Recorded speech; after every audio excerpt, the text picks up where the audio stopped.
जितेगा भाई जितेगा, जितेगा भाई जितेगा, I love you, I love you, I love you, I love you, जिंदाबाद जिंदाबाद। सभी पंच पटेल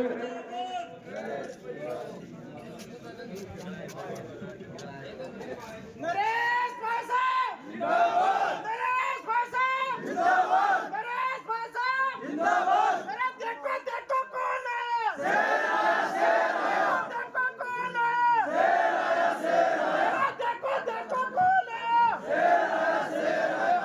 किसी को बुलवाओगे, किसी को बुलवाओगे, लोग गाँव के किसी व्यक्ति को बुलवाओगे।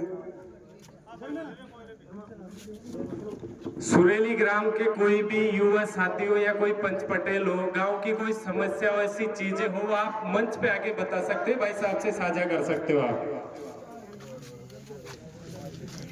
कोई भी एक व्यक्ति आ जाए मंच के ऊपर।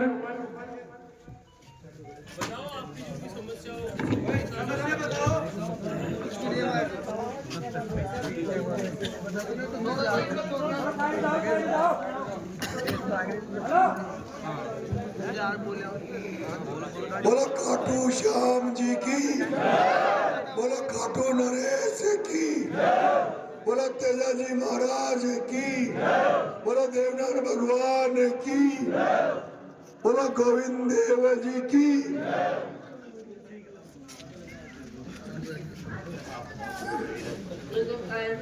और मेरे दो चीज पता लगी।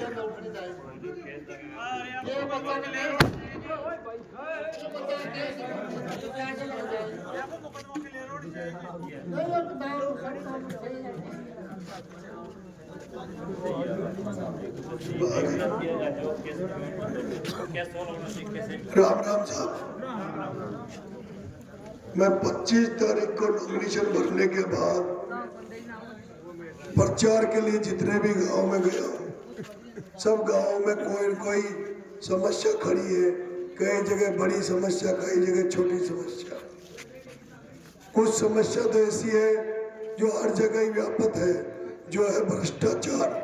जो सरकारी भ्रष्टाचार है, चाहे वो थाने का हो, चाहे वो तहसील का हो, चाहे वो बिजली घर का हो, चाहे वो PWD का हो, चाहे वो PhD का हो, ये तो हर जगह हर विधानसभा में आपको मिलेगी।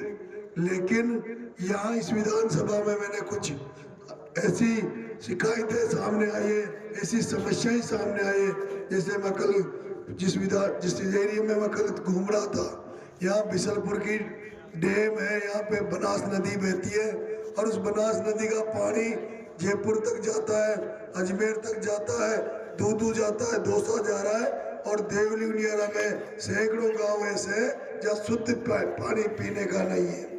दूसरा, यहाँ एक जो बजरी का बने ठार उधर जो मामला था, वहाँ ये मामला है कि बजरी माफिया, ये बड़े लोग हैं करोड़पति अरबपति, उनकी तो डंपर भर भर के जेसीबियाँ चल रही है, LNT चल रही है और बजरी वो दिल्ली बम्बई बेच रहे हैं। और यहाँ के आम आदमी को, यहाँ के आम व्यक्ति को एक टोली बजरी नहीं मिल रही। और अगर कोई टोली एक बजरी ले भी आए तो उसको चालान पुलिस काट देती है और जब पूरे थाने में ट्रैक्टर को धर देती है, ज्यादा करे तो पीछे से पट्टे और देती है। उसी तरह से बनेटा के पास में मैं गया तो वहाँ किसान भाई धरना देके बैठे थे महीनों से और उनकी मांग ये थी कि जो ERCB का प्रोजेक्ट आ रहा है, जो नहर बनेगी, उस नहर में जो जमीनें जा रही है, जो उनके मकान टूट रहे हैं, जो उनके पेड़ कट रहे हैं, उनको मुआवजा नहीं मिला, उसके पहले वो जमीन को लेने की उन्होंने तैयारी कर ली है। और वैसे केवल अभी बनेटा गांव ही नहीं है, इस तरह के 39 गांव इस विधानसभा में है जहां आने वाले समय में पूर्वी राजस्थान नहर परियोजना की नहरें जाएगी। और उसके बाद अगर मुआवजा शुरू में नहीं दिया तो बाद में तुम्हें ऑफिसों के चक्कर काटने पड़ेंगे, लोगों को चक्कर काटने पड़ेंगे। लेकिन मैं देख रहा हूँ यहाँ आपने कई नेता बनाए अब तक 70 साल में। नदी में जो बजरी का खनन होता है ये बंद होना चाहिए, क्योंकि अगर ये बजरी का खनन हुआ और ऐसे ही बजरी निकालते रहे तो हमारी वाटर लेवल खत्म हो जाएगी, हमारे कुओं में, हमारे बोरिंगों में पानी पीच जाएगा। इसलिए ये सुरेली गांव पहला गांव है जो ये कह रहा है कि हमारे यहाँ अवैध खनन नहीं होना चाहिए, किसी भी तरह का बजरी का खनन नहीं होना चाहिए।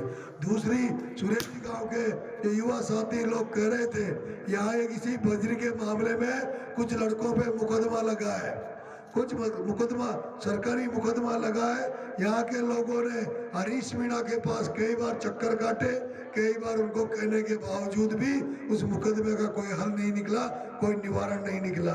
मैं आपसे कहना चाहता हूँ, ये जो मैं यहाँ जो चुनाव प्रचार में आया हूँ, सबसे पहले तो मैं खाटू श्याम जी के दरबार में अर्जी लगा के आया था कि भगवान अगर मुझे जीतने का मौका मिला, जनता जनार्दन का आशीर्वाद मिला, तो सबसे पहले तो जीतने के बाद जिस तरह से नंगे पैर आपके बीच में घूम रहा हूँ, सबसे पहले नंगे पैर पैदल पहले खाटू श्याम जी के दरबार में ढोक लगाऊंगा, और उसके बाद किसी नेता के दर पे नहीं जाऊंगा, किसी पार्टी के यहाँ नहीं जाऊंगा, सीधा अगर आऊंगा तो आपके बीच में आऊंगा, देवली उनियारा में घूमूंगा, और देवली उनियारा की जितनी भी जनता जनार्दन है, जहाँ कहीं भी जैसी भी समस्या है, उनको आप सबके साथ बैठकर उन समस्या को दूर करने का काम नरेश मीणा करेगा।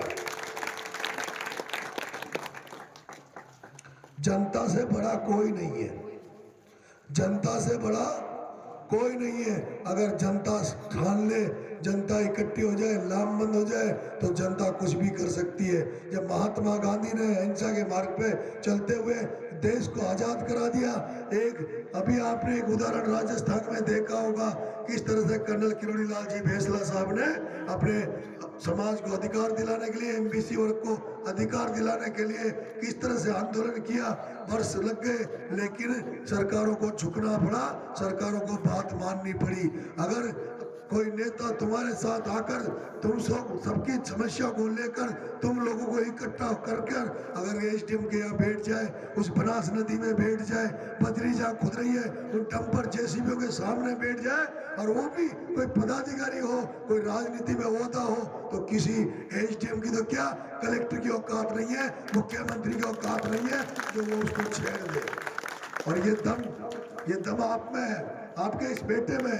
अभी एक नारा लग रहा था, कौन आया, शेर आया।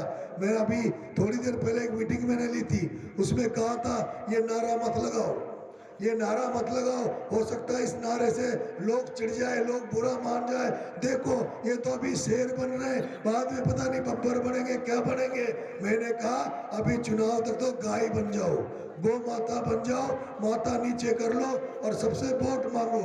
लेकिन मैं आपसे कहना चाहता हूँ, ये जो शेर वाला जो नारा है, वो नारा यहाँ पर जायज है, इस भूमि के लिए जायज है, इस सुरेली के लिए जायज है। जिस सुरेली गांव में बजरी निकाली जा रही है, मुकदमे का कोई हल नहीं निकल रहा, और वहां जब सीधी अंगुली से घी नहीं निकले तो अंगुली टेढ़ी करनी पड़ती है। और जब गांधी के मार्ग पर अगर चलते हुए बात नहीं मानी जाए तो भगत सिंह बनना पड़ता है, शेर बनना पड़ता है, शेर दिल होना पड़ता है। और यही कारण है मैं मेरे भाइयों को, मेरे युवा साथियों को हजारों बार मना करने के बाद भी ये नारा गलत है, इस नारे को मत लगाओ।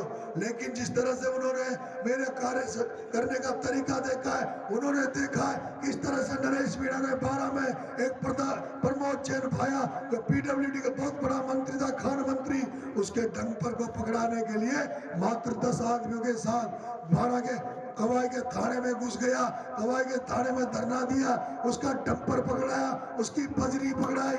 उसी तरह से कई बार ऐसे मामले आए जहाँ नरेश मीणा ने पुलिस से सीधी मुठभेड़ की है। एक सीन अगर आपने देखा होगा, ये 12 में मैं किसानों के लिए लड़ाई लड़ रहा था, एक बार मुझे बीच में पुलिस ने गिरफ्तार किया, पुलिस का एडिशनल एसपी, वहां से लेकर 50 किलोमीटर दूर मुझे जब वो एसपी 12 ले जाने लगा तो पूरे रास्ते जाम हो गए। एक समय ऐसा आया तो पुलिस का एडिशनल एसपी को अगर मैं नहीं बचाऊं तो लोग उसकी जान ले लेते। मैंने उम्र कम है, कद छोटा है, लेकिन आपके बेटे को छोटा किरोड़ी कहते हैं। और छोटा किरोड़ी जब इसका नाम पड़ा है तो कुछ तो कारण होगा, कुछ तो इसमें अंदर की बात होगी, इससे ये पड़ा है। मेरे पे सुनेली की जनता जनार्दन, आप इस बेटे पे भरोसा रखो, विश्वास रखो। मैं आपसे निवेदन करता हूँ, आप सब जो बुजुर्ग यहाँ बैठे, पटेल यहाँ बैठे, कल आप सबसे मंत्रणा करो और सबसे मंत्रणा करके ये कहो कि हरीश मीणा, ये जो केसी मीणा कांग्रेस का चुनाव लड़ रहा है, ये हरीश मीणा का टिकट है। हरीश मीणा का छोटा भाई है, जिसने पैसे लेकर टिकट दिया है, उसको 2 बार आपने चेक कर रखा है। इस राजेंद्र गुर्जर को आपने पहले 2013 में एमएलए बनाकर चेक कर रखा है। वो राजेंद्र गुर्जर जो गुर्जर समाज का सगा नहीं हुआ, वो राजेंद्र गुर्जर जो पार्टी का सगा नहीं हुआ, अरे वो राजेंद्र गुर्जर जिसका भाई पिछली बार कर्नल साहब का बेटा विजय भेसला जब यहाँ से चुनाव लड़ा, तो यही राजेंद्र गुर्जर था जिसने विजय भेसला को चुनाव हराकर और हरीश मीणा को जिताया। और इस बार हरीश मीणा ने एक ऐसा डमी कैंडिडेट कांग्रेस का उतारा है ताकि